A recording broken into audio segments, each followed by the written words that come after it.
Chicago's a mess. You have an incompetent mayor, grossly incompetent, and we'll straighten that one out probably next. That'll be our next one after this, and it won't even be tough. And the people in Chicago, Mr. Vice President, are screaming for us to come. They're wearing red hats, just like this one. Well, following his crime crackdown in our nation's capital, President Trump dropping some pretty strong hints that the city of Chicago could be the next part of the country to see National Guard deployment in an effort to reduce rampant, out-of-control violence. Yeah, but state officials are fighting back against the president's plans. Here's Illinois Governor J.B. Pritzker lashing out against the Trump administration's alleged government overreach.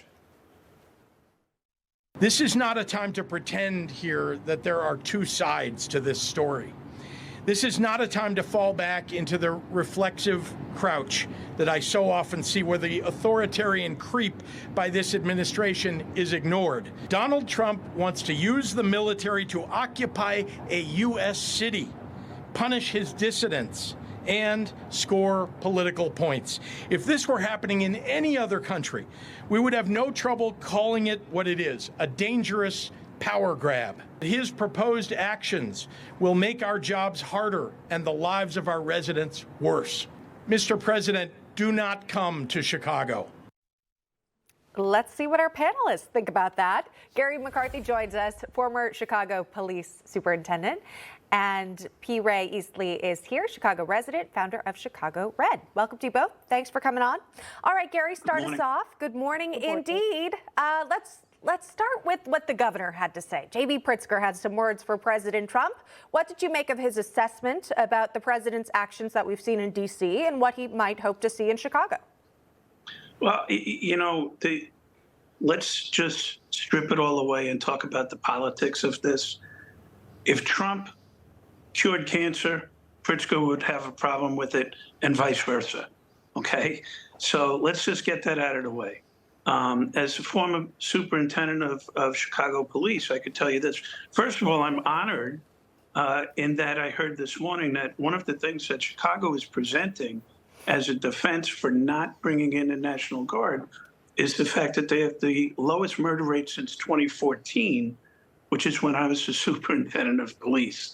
I personally would not want somebody else to come to my town to do my job. If I couldn't do it, get rid of me. But by the way, I would still not look a gift horse in the mouth. But I have to ask the question, and people have always talked about this. I heard it in Newark when I was the police director there, and I heard it here in Chicago. People talked about bringing in a National Guard. My question is, what is the expectations that you expect from the National Guard? They're not going to go to calls for service. They shouldn't be doing car stops, and they shouldn't be doing street stops. So I guess it would only be a deployment, which, by the way, I would not look a gift horse in the mouth. If I were the superintendent today, I would find a way to reach out and say, okay, fine, I'll take resources, but let's work out what you're going to do versus what we're going to do, and let's do it together. I think the deployment of National Guard in a city like Chicago could help with the smash and grabs on Michigan Avenue and places like that. But I don't want them. I don't know if they can do police powers. I honestly. Well, let me jump in because we're limited on time, but that's an adequate question of what they can and cannot do. We know in D.C. and that federal takeover, it's a little different with the Home Rule Act, but they're there to assist law enforcement. So you're correct on that. But I just want to dumb it down to everyday Chicago residents. P-Rae, you live in Chicago. You know about, you've seen crime in this area. I think we've had discussions about this prior. Talk to us about what other Chicago residents, surrounding area residents really feel. What do they need? What do they want? Well, again, thank you for having me this morning. And hello to the former superintendent.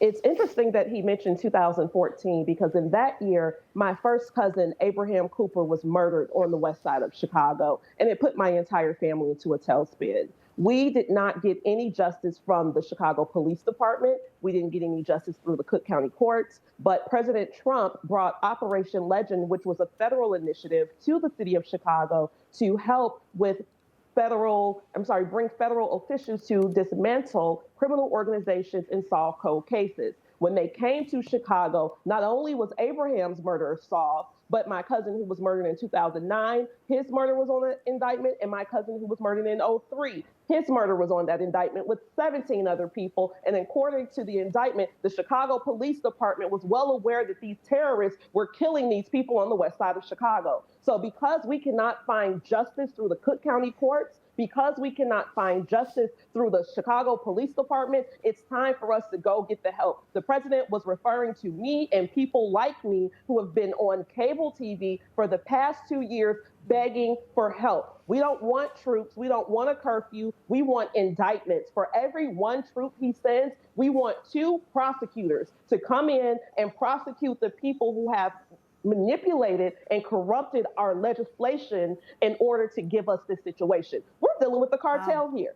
Everybody acts like that's not happening. Yeah, well, I'm sorry to hear about your family. Obviously, that's just so tragic here. And I mean, at the heart of it all, the criminal activity here. You got to go after the criminals in the matter. I understand that that's obviously the main goal of the police department, and also now President Trump. He's calling out the folks with the red hats in Chicago. They do exist. P-Rae is example number 1. Thank you both for coming on. Garry McCarthy, P-Rae Easley. We'll speak again soon. Thank you. Thank you. Thank you.